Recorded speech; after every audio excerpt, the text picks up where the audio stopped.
মহিলাদের হিজাব টেনে খুলে ফেলতে চান।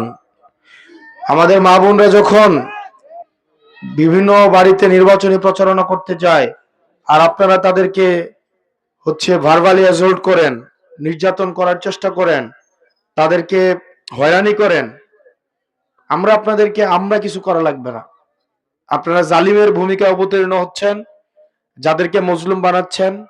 এই মজলুমের যে আর্তনাদ সেটা সরাসরি আল্লাহর কাছে পৌঁছায়।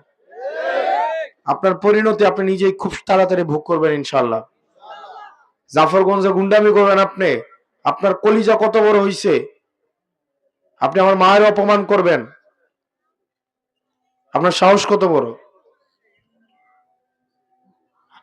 আমাদের জীবন গেল, আমাদের মা বোনের ইজ্জত রক্ষা করতে আমরা দুইবার ভাববো না। যে কাজটা করছেন খুব ভুল করছেন, আল্লাহর কসম করে বলছি। আপনি যে মার পোলাই হন না কেন, আপনি যে হন না কেন, আপনার কোনোভাবেই আপনাকে এটা যদি ক্ষমা না চান, আপনাকে ছাড় দেওয়া হবে না। এটা কোনোভাবেই ছাড় দেওয়া হবে না। প্রশাসন এই বিষয়ে গতকাল মামলার প্রস্তুতি চলছে। এই বিষয়ে দৃষ্টান্তমূলক শাস্তি হবে ইনশাল্লাহ। আর আপনার মা বোনরা যারা আছেন, আপনারা নির্বিঘ্নে আপনাদের মত, আপনাদের দ্বিমত আপনারা নির্বিঘ্নে মানুষের কাছে প্রচার করবেন, প্রসার করবেন। এক্ষেত্রে যদি কেউ বাধা দেয়, তার দৃষ্টান্তমূলক শাস্তি হবে আইনগতভাবে। আজকে আমরা এখানে আসছি, একটু পরে জোহরের জামাত। আমাদের লক্ষ্য এবং কাজ খুবই স্পষ্ট, মানে এখানে লুকাছাপার কিছুই নাই।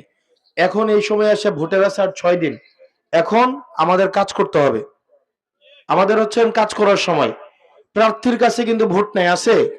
ভোটের জন্য কই যাইতে হবে? কই যাইতে হবে?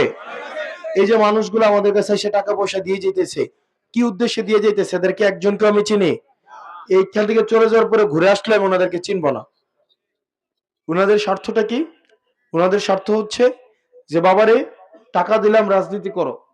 তুমি যেহেতু আমাদের দায়িত্ব নিতে চাচ্ছ, দেবিদ্বারের দায়িত্ব নিতে চাচ্ছ, আমরা তোমার দায়িত্ব নিলাম, কিন্তু তুমি দুর্নীতি করতে পারবা না, তুমি তার টেন্ডারবাজি করতে পারবা না, চাঁদাবাজি করতে পারবে না। সেটাই তো নাকি? আর আমিও যেহেতু নিশ্চয়তা পাইছি যে আমার চলতে আর পয়সা লাগবে না, আমার রাজনীতি করতে পয়সা লাগবে না, জনগণই আমার রাজনীতির পয়সা জোগাড় করবে, তাহলে আমার কি ঠেকা পড়ছে আমার চাঁদাবাজি করার? বলেন, কোনো ঠেকা পড়ছে? আর আমি তো স্পষ্টতই বলছি, আমার নেতা কর্মী যারা ধান্দাবাজ চাঁদাবাজ হইতে চায়, করতে চায়, তাদের সাথে তো আমি তাদের দায়িত্ব আমি নিব না। যারা ছবির রাজনীতি করতে চায় তাদের দায়িত্ব আমি নিব না। কারণ আমি কর্মী নির্ভর, নেতা নির্ভর, দলীয়, এই যে এক ধরনের ক্রাইম প্যাট্রন, এক ধরনের যে রাজনৈতিক ব্যবস্থা আছে, যে নেতা কিছু কর্মী পালবে, কর্মীরা জনগণকে ভীত, সন্ত্রস্ত এবং তটস্থ করে রাখবে, তাদেরকে জোর জবরদস্তি করবে, এই রাজনৈতিক সংস্কৃতি আমি বিলুপ্ত চাই। কর্মীরা জনগণ থেকে উঠে আসবে। জনগণ যদি দায়িত্ব নিতে চায়, জনগণ যখন দায়িত্ব নিয়ে নেয়, আমার কর্মীর কি কোনো অনৈতিক আবদার আমার মিটানোর কোনো দরকার আছে? কোনো দরকার আছে? একই সাথে সাথে আপনারা এখানে যারা আছেন, যারা অর্থ দিচ্ছেন, আপনাদেরকেও মাথায় রাখতে হবে, এই অর্থ ফি সাবিলিল্লাহ, এই অর্থ ফি সাবিলিল্লাহ, এটার কোনো কিন্তু স্বার্থ নাই। এরপরের বার আমি আপনারা চিনি না, মানে আমরা এখানে সবাই আমরা ইনসাফের পক্ষে, ন্যায়ের পক্ষে। তবে ওই ইনসাফের ততক্ষণই পক্ষে যতক্ষণ পর্যন্ত সেটা আমার বিরুদ্ধে না যায়, ঠিক না? আমি যৌতুকের বিরুদ্ধে, তবে সেটা কখন? যদি আমার মেয়ের বিয়ের সময়, কিন্তু পোলার বিয়ের সময় আমি এই বিষয়ে কিছু জানি না, ঠিক না? ঠিক না?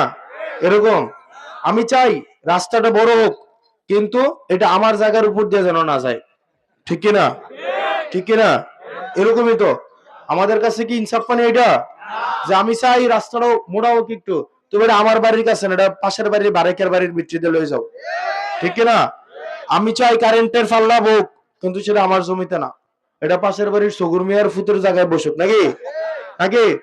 শোনেন, ন্যায় প্রতিষ্ঠিত করতে গিয়ে সেটা যদি আপনার বাপের বিরুদ্ধেও যায়, সেক্ষেত্রে কেউ আমার কাছে তদবির নিয়ে আসতে পারবেন না, আমি আপনাদের চিনব না। এটা আপনারা একটু জানা বুঝে থাকতে হবে।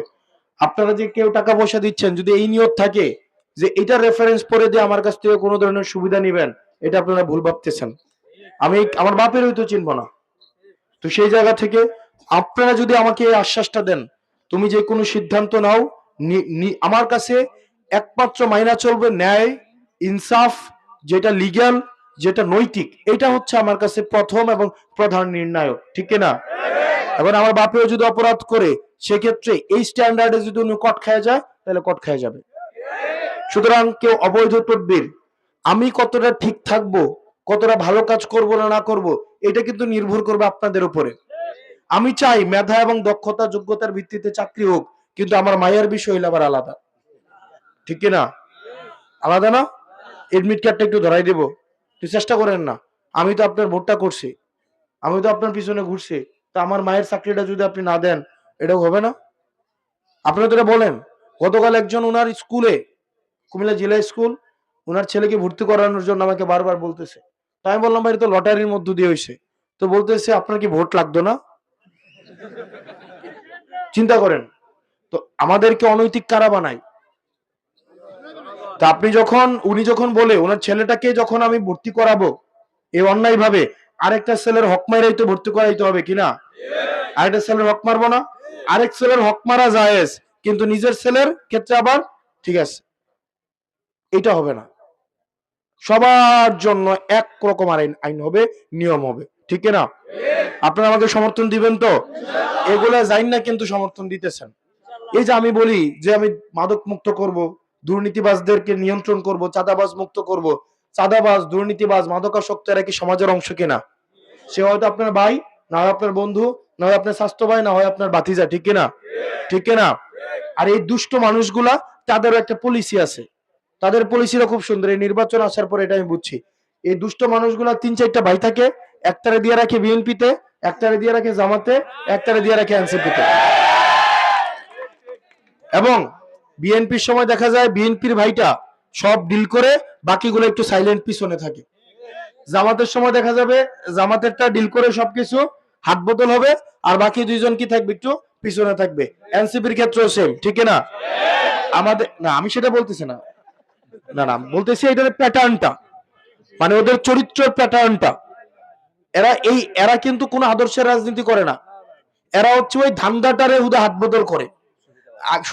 ওদের ওদের চরিত্র হচ্ছে সুবিধাবাদী শ্রেণী, চরিত্র সুবিধাবাদী শ্রেণী। একটা কোম্পানি বানায় টেন্ডার নেওয়ার, 3-4টা ভাই থাকে, একটারে বিএনপি, একটা জামাত, একটা এনসিপি, আর একটা অন্য দল দিয়ে রাখে। যে দলে আসুক কাজ তারাই পায়, ঠিক না? শোনেন রে ভাই, আপনারা যারা এরকম ইনফিলট্রেট করছেন, মানে এরকম গুপ্ত ঢুকাইছেন, যে আপনি একটা ভাই বিএনপিতে দিবেন, একটা জামাতে দিবেন, একটা এনসিপি দিবেন, নির্বাচনের পরে সুবিধা নেবেন, ইম্পসিবল। এটা কোনোদিনও সম্ভব না।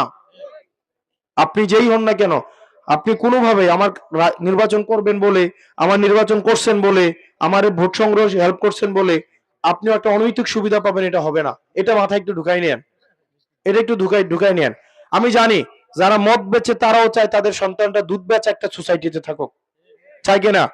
যারা খারাপ কাজ করে সে কি চায় তার ছেলেটা খারাপ হোক? কখনো চায় সেটা?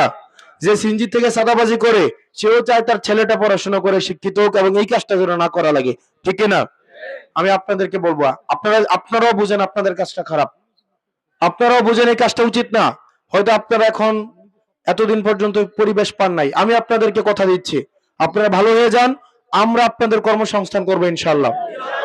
এই যে মানুষ আমাদেরকে টাকা দিতেছে না, আমরা যদি তাদেরকে বলে 20টা-50টা মানুষের কর্মসংস্থান আপনারা করেন, আমি যদি বলি ইনশাল্লাহ টাকা দিয়ে আপনাদের কর্মসংস্থান করানো যাবে, কিন্তু আপনারা ঠিক পথে চলে আসতে হবে। আর আপনারা যদি ঠিক পথে না আসেন, তখন আবার আমাকে আবার একটু ব্যাঠিক হইতে হবে, আর আমাকে ব্যাঠিক হলে কিন্তু আবার খুব ঝামেলা হবে, পরিবার নিয়ে বিপদে পড়ে যাবেন। আমিও আপনাকে সহযোগিতা করব, আপনি আমাকে সহযোগিতা করেন। যাই হোক, নির্বাচন হচ্ছে আপনার কখন? 12 তারিখ। 11 তারিখ পর্যন্ত আমাদের সময় আছে। 11 তারিখ পর্যন্ত আপনারা সবাই যার যার জায়গা থেকে, আমার ভোটটা কিন্তু এবার আপনারাই করে দিতে হবে। আপনার বাড়িতে ভোটের আগের দিন রাতে কেউ ঠক ঠক করে গিয়ে টাকা দিয়ে আসবে না, কেউ সিএনজি অটো পাঠাবে না। আপনি নিজে ঘুষের বিরুদ্ধে, কিন্তু ঘুষ খাওয়া কি ভোটের আগের দিন উচিত? উচিত? আমি নিজে ঘুষের বিরুদ্ধে, কিন্তু টাকা দিলে আবার আমারে দিলে আবার এটা আবার আলাদা হিসাব, নাকি? নাকি এটা করা যাবে? শোনেন, আপনারা সবাই আমাকে একটু হেল্প করেন। হেল্পটা হচ্ছে প্রত্যেক দিন প্রত্যেকজন অন্তত 10টা মানুষকে জোগাড় করেন। কয়টা? পারবেন না? সবার মন খারাপ হয়ে গেছে গা। আমরা, হ্যাঁ, এবারে কি তা কয় এবারে আমি তো ইসলাম মাটি কাটা বাঁচাইতে, আমি যে গুমতি নদীতে মাটি কেটে ফানাইলেইতেছি, আমি তো ভাবছিলাম ওটা দলটা করে নিয়ে আবার একটু বাঁচতে পারি। এরকম যে দামদায় যারা আসছেন, আপনার ভোটটা আমার লাগবে, কিন্তু আপনার ভোটটা নেওয়ার পরের দিন থেকে মাটি কাটাটা বন্ধ করব। এটা করা যাবে না। যে মাটি কাটে তার ছেলেকে আবার আমার পার্টিতে দিয়ে রাখছে, মানে কি, মানে পলিটিক্স আমরা কি করব, আমাদের সাথে পলিটিক্স করে। মানে সে নিজে গুমতি নদীতে মাটি কাটে, আমার ছেলেটা হচ্ছে আমার স্লোগান দেয় ইনকিলাব ইনকিলাব। বুঝছেন? তোমার বাপরে তোমরা বুঝাই দিও যে 12 তারিখ সূর্য ডোবার সাথে সাথে ওই দিন আখেরি মাটি কাটা। ঠিক আছে? এখন আপনারা যারা আছেন, এই রাস্তাঘাটের যে সমস্যাগুলো আমি জানি, আমি এই রাস্তাঘাট দিয়ে ঘুরছি না, কয়েকবার গেছি না, আমার মামুর বাড়ি এটা নাই, আমি রাজনৈতিক কারণে অনেকবার আসছি, আমি এগুলো জানি। এগুলো সমাধান হবে, প্রায়োরিটি বেসিসে সমাধান হবে। মূল রাস্তাগুলো আগে হবে, তারপরে হচ্ছে উপরাস্তা, তারপরে হচ্ছে শাখা রাস্তা। ঠিক না?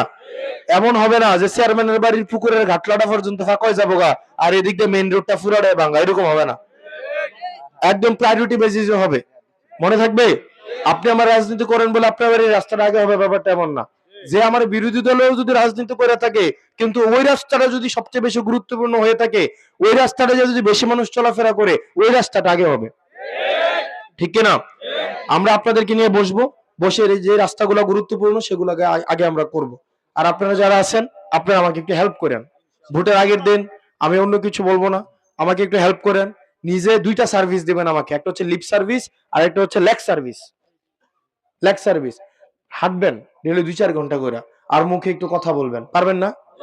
শাপলা কলির পক্ষে কথা কইতে পারবেন না? হাবুটের পক্ষে কথা কইতে পারবেন না? কারা কারা পারবেন একটু হাত তুলে দেখেন তো। ও ইনকিলাব ইনকিলাব, জাফরগঞ্জ কোনো মার্কা আছে? দেবিদার কোনো মার্কা আছে?